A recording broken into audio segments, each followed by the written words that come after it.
साथियों नमस्कार, स्वागत है आपका। साथियों रीतकालीन हिंदी साहित्य के एक और बेहतरीन प्रैक्टिस सेट के साथ मैं उपस्थित हूँ। आज की प्रैक्टिस सेट में भी हमेशा की तरह 25 महत्वपूर्ण प्रश्न संकलित हैं। यह सभी प्रश्न आपकी आगामी परीक्षा की दृष्टि से बहुत ही महत्वपूर्ण हैं। सभी प्रश्नों की व्याख्या करने की कोशिश की गई है। तो साथियों वीडियो को पूरा ज़रूर देखिए। जो भी साथी चैनल पर पहली बार हैं वो चैनल को सब्सक्राइब जरूर करें, बेल आइकन पर ऑल सेट कर देंगे तो हमारे सारे वीडियोस के अपडेट आपको मिलते रहेंगे। तो चलिए जुड़ते हैं आज के प्रैक्टिस सेट से। देखते हैं आज के प्रैक्टिस सेट का पहला महत्वपूर्ण प्रश्न। साथियों आज के प्रैक्टिस सेट का पहला महत्वपूर्ण प्रश्न है, दृग उर्झत टूटत कुटुम जुरत चतुर चित प्रीत, यह किसकी काव्य पंक्ति है। बहुत चर्चित पंक्ति है, परीक्षा में बहुत बार पूछी गई है। मुझे लग रहा है आप इससे परिचित जरूर होंगे।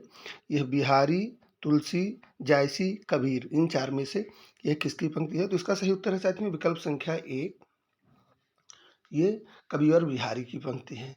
दृग उर्झत टूटत कुटुम जुरत चतुर्चित प्रीत, यह बिहारी की पंक्ति है। और यह एक चीज़ आपने देखा होगा कि टीजीटी की परीक्षाओं में 2 बार यह उदाहरण के रूप में पूछा जा चुका है कि किस अलंकार का ये उदाहरण है। तो यहाँ आप इसको जान लीजिए, ये असंगति अलंकार का बहुत अच्छा उदाहरण है। ठीक है, चलिए यहाँ घटनाओं में एक दूसरे से सहसंबंध नहीं है, असंगत अलंकार का बहुत अच्छा उदाहरण है ये, इसको भी जान लीजिए। चलिए बढ़ते हैं आगे, देखते हैं अगला प्रश्न। प्रश्न संख्या 2 साथियों, प्रश्न संख्या 2 कह रहा है, भूषण के ग्रंथों में अलंकार निरूपक है। महत्वपूर्ण प्रश्न है। शिवा बावनी, शिवराज भूषण, छत्रसाल दशक, दूषण उल्लास। तो यहाँ सही उत्तर है साथियों विकल्प संख्या 2, शिवराज भूषण। शिवराज भूषण के ग्रंथों में अलंकार निरूपक ग्रंथ है। ठीक है, इसमें ग्रंथ में साथियों अलंकार की परिभाषा दोहों में दी गई है और कवित्व एवं सवैया छंदों में उसके उदाहरण दिए गए हैं। ठीक है, चलिए बढ़ते हैं आगे, देखते हैं अगले प्रश्न को। प्रश्न संख्या 3 कह रहा है, मतिराम की भाषा है, बोलचाल की भाषा, साहित्यिक ब्रज भाषा, साहित्यिक अवधी, साहित्यिक राजस्थानी। तो यहाँ सही उत्तर है साथियों विकल्प संख्या 3, साहित्यिक ब्रज भाषा। मतिराम की भाषा कौन सी भाषा है, साहित्यिक ब्रज भाषा है।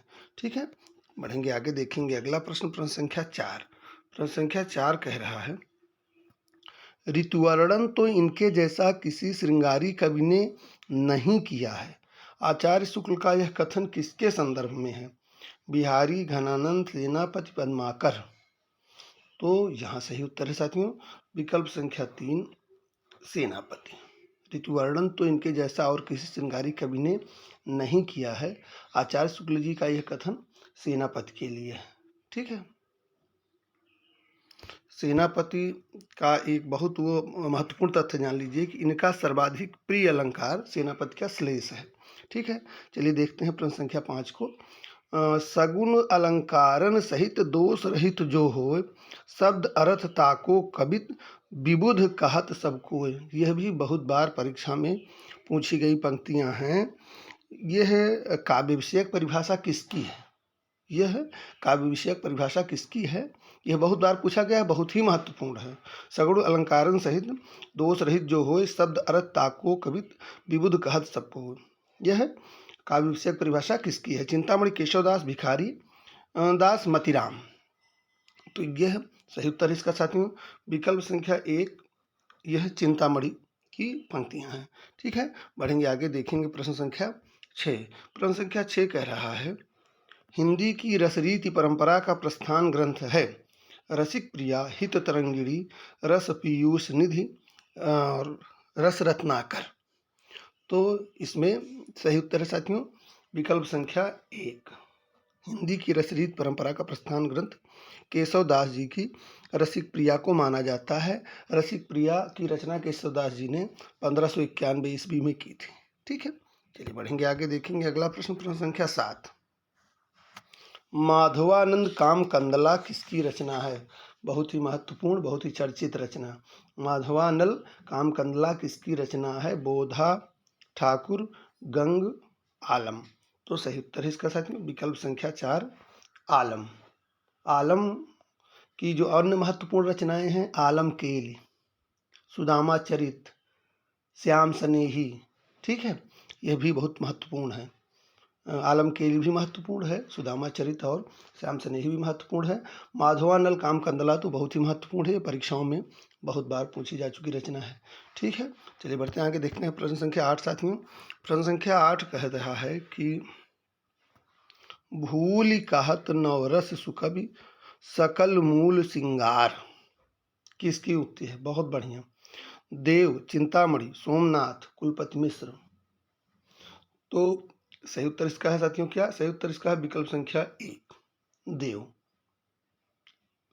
भूल कहत नवरस सुकवि सकल मूल सिंगार, यह आचार्य देव की पंक्तियां हैं, ठीक है। चलिए बढ़ते हैं आगे, देखते हैं अगला प्रश्न, प्रश्न संख्या 9।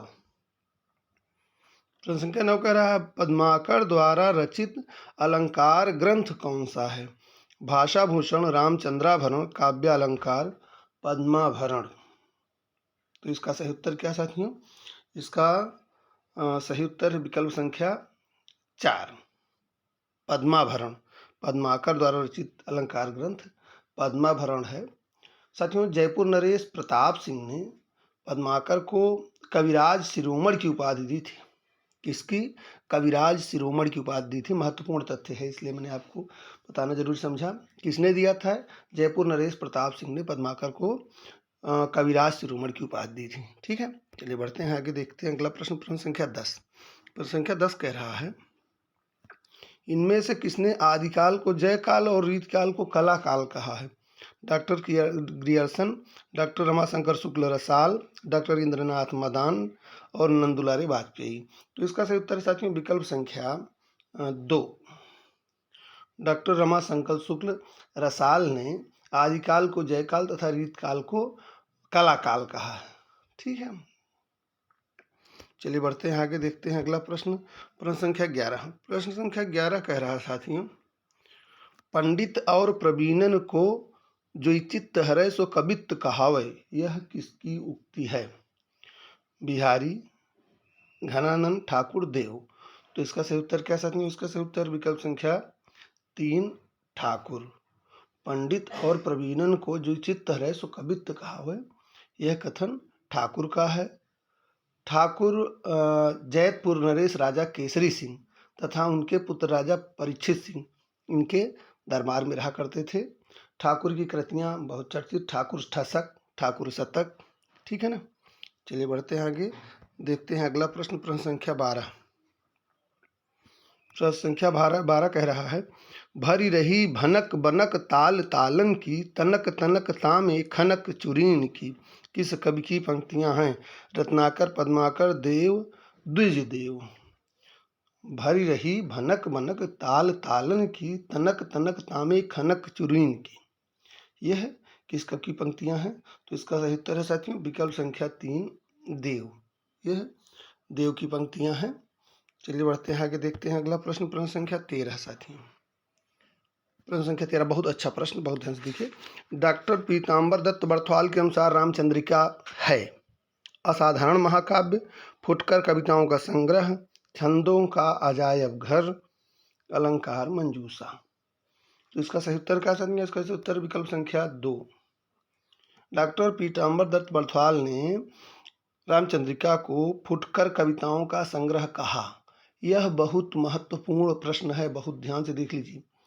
डॉक्टर रामस्वरूप चतुर्वेदी ने रामचंद्रिका को छंदों का अजायब घर कहा, ठीक है। चलिए बढ़ते हैं आगे, देखते हैं अगला प्रश्न, प्रश्न संख्या 14। प्रश्न संख्या 14 कह रहा है रीति मुक्त कविता की प्रमुख प्रवृत्ति है स्वानुभूति और स्वच्छंदता, अलंकृति, विरोध वैचित्र, विरहातिरेक। तो इसमें सही उत्तर क्या है? इसमें सही उत्तर साथियों विकल्प संख्या 1, स्वानुभूति और स्वच्छंदता। देखेंगे प्रश्न संख्या 15। प्रश्न संख्या 15 कह रहा है रथ पालकी गयंद गृह ग्राम, चारु आखर लगाए लेत लाखन के सामा हूँ, उक्ति किस कवि की है? मोतीराम, देव, कुलपति, पद्माकर। तो इसमें सही उत्तर साथियों है विकल्प संख्या 4, पद्माकर। यह पंक्ति पद्माकर जी की है, ठीक है। देखेंगे अगला प्रश्न, प्रश्न संख्या 16, बहुत अच्छा प्रश्न, जिन दिन देखे वह कुसुम गई सुबीती बहार, अब अल रही गुलाब में अपत कटीली डार। इस दोहे के रचयिता कौन हैं? रसलीन, ग्वाल, बिहारी, भिखारी दास। तो इसमें सही उत्तर है साथियों विकल्प संख्या 3 बिहारी। ठीक है, ये बिहारी लाल जी का बहुत ही प्रसिद्ध दोहा है। और यहाँ यह बताना चाहूँगा मैं कि इससे आपका एक प्रश्न और बन सकता है कि इस दोहे में कौन सा अलंकार है। तो साथियों इस दोहे में अन्योक्ति अलंकार है। अन्योक्ति अलंकार का बहुत ही प्रसिद्ध उदाहरण है, जिन दिन देखे वह कुसुम गई सुबीती बहार, अब अली रही गुलाब में अपत कटीली डार। ठीक है, यह अन्योक्ति अलंकार का उदाहरण है। चलिए बढ़ते हैं आगे, देखते हैं अगला प्रश्न। प्रश्न संख्या 17। प्रश्न संख्या 17 कह रहा है, कविता उनकी श्रृंगारी है पर प्रेम की उच्च भूमि पर नहीं पहुंचती, नीचे ही रह जाती है। बिहारी के संदर्भ में यह किसका कथन है? रामविलास शर्मा, हजारी प्रसाद द्विवेदी, रामचंद्र शुक्ल, नामवर सिंह। तो सही उत्तर साथियों विकल्प संख्या 3 रामचंद्र शुक्ल। यह आचार्य शुक्ल का बिहारी के संदर्भ में कथन है। ठीक है, महत्वपूर्ण है। बढ़ते हैं आगे, देखते हैं अगला प्रश्न। प्रश्न संख्या 18। प्रश्न संख्या 18 कह रहा है, रचना और विषय वस्तु का असंगत युग्म है। अच्छा प्रश्न है। रचना और विषय वस्तु का असंगत युग्म है। शिवराज भूषण अलंकार निरूपण, छत्रप्रकाश जीवन चरित्र, विरह वारिस रीत स्वच्छंद वृत्ति और काव्य निर्णय गीत संग्रह। तो इसमें सही उत्तर क्या है साथियों? इसमें सही उत्तर विकल्प संख्या 4 काव्य निर्णय गीत संग्रह नहीं है। काव्य निर्णय जो है ये सर्वांग निरूपक ग्रंथ है। क्या है ये? सर्वांग निरूपक ग्रंथ है। इसमें काव्य के सभी अंगों उपांगों का विवेचन किया गया है। काव्य निर्णय जैसा कि आप जानते हैं भिखारी दास की रचना है। विरह वारिस किसकी रचना है? बोधा की रचना है। छत्रप्रकाश लाल कवि की रचना है और शिवराज भूषण कविवर भूषण की रचना है। ठीक है, बढ़ेंगे आगे, देखेंगे प्रश्न संख्या 19। प्रश्न संख्या 19 कह रहा है, रचना और रचनाकार का असंगत युग्म कौन सा है? रस सागर श्रीपति, रस चंद्रोदय भिखारी दास, रसराज मतिराम, रस पीयूष निधि सोमनाथ। तो इसमें असंगत युग्म है साथियों विकल्प संख्या 2। ये रस चंद्रोदय जो है ये भिखारी दास की रचना नहीं है, यह कवींद्र की रचना है। यह किसकी रचना है? कवींद्र की रचना है। ठीक है, चलिए बढ़ते हैं आगे, देखते हैं अगला प्रश्न। प्रश्न संख्या 20। प्रश्न संख्या 20 कह रहा है, द्विजदेव किस परंपरा के कवि हैं? रीतिबद्ध, रीति मुक्त, रीति सिद्ध, भक्ति परंपरा। तो इसमें सही उत्तर है साथियों विकल्प संख्या 2 रीति मुक्त। द्विजदेव रीति मुक्त परंपरा के कवि हैं। रीति मुक्त काव्य धारा में जानते हैं आप घनानंद, बोधा, आलम, ठाकुर, इन लोगों का नाम आता है। और ये द्विजदेव भी जो है वो रीति मुक्त परंपरा के कवि हैं। ठीक है, बढ़ेंगे आगे, देखेंगे अगला प्रश्न। प्रश्न संख्या 21। प्रश्न संख्या 21 कह रहा है, राजा जयसिंह के दरबारी कवि कौन थे? राजा जयसिंह के दरबारी कवि कौन थे? बहुत ही सरल, बहुत ही चर्चित, बहुत ही आसान प्रश्न। इसका सही उत्तर है विकल्प संख्या 2 बिहारी। बिहारी राजा जयसिंह के दरबारी कवि थे। देखेंगे अगला प्रश्न। प्रश्न संख्या 22। प्रश्न संख्या 22 कह रहा है, ग्वाल किस काल के कवि? आदिकाल, भक्ति काल, रीति काल, आधुनिक काल। सही उत्तर विकल्प संख्या 3 रीति काल। देखेंगे प्रश्न 23। प्रश्न 23 कह रहा है, ऐसे मैं जो जान तो कि जइहें तू विषय के संग, ऐ रे मन मोरे हाथ पाए तोर तो। किसका कथन है? देव, भूषण, मतिराम, चिंतामणि। तो इसका सही उत्तर साथियों विकल्प संख्या 1 देव। यह देव का कथन है। ठीक है, बढ़ते हैं आगे, देखते हैं अगला प्रश्न। प्रश्न संख्या 24। प्रश्न संख्या 24 कह रहा है, यमुना लहरी किसकी रचना है? महत्वपूर्ण प्रश्न है। यमुना लहरी किसकी रचना है? ग्वाल, पद्माकर, देव, रसलीन। सही उत्तर इसका साथियों विकल्प संख्या 1 ग्वाल। यमुना लहरी किसकी रचना है? यह ग्वाल की रचना है। देखेंगे अगला प्रश्न। प्रश्न संख्या 25। प्रश्न संख्या 25 कह रहा है, सुजान विलास नामक कृति किसकी है? सुजान शीर्षक से तमाम रचनाएं हैं। पिछले वीडियो में बहुत व्यापक चर्चा उस पर हुई थी, उसको आप जरूर देखिएगा पिछला वीडियो हमारा। सुजान विलास नामक कृति किसकी है? तो 3 रचनाओं की चर्चा पिछले वीडियो में हुई है। यह चौथा सुजान विलास नामक कृति किसकी है? दूल्हा सोमनाथ प्रताप शाही बेनी प्रवीण। तो सही उत्तर इसका क्या है साथियों? इसका सही उत्तर विकल्प संख्या 2 सोमनाथ। सुजान विलास नामक रचना ये सोमनाथ की है। ठीक है, तो साथियों आज के वीडियो में आपने रीतकाल से 25 महत्वपूर्ण प्रश्न देखे। उम्मीद करता हूँ ये संकलन आपको अच्छा लगा होगा। तो आज के लिए इतना ही, मिलते हैं अगले वीडियो में एक और महत्वपूर्ण प्रैक्टिस सेट के साथ। तब तक के लिए धन्यवाद, नमस्कार।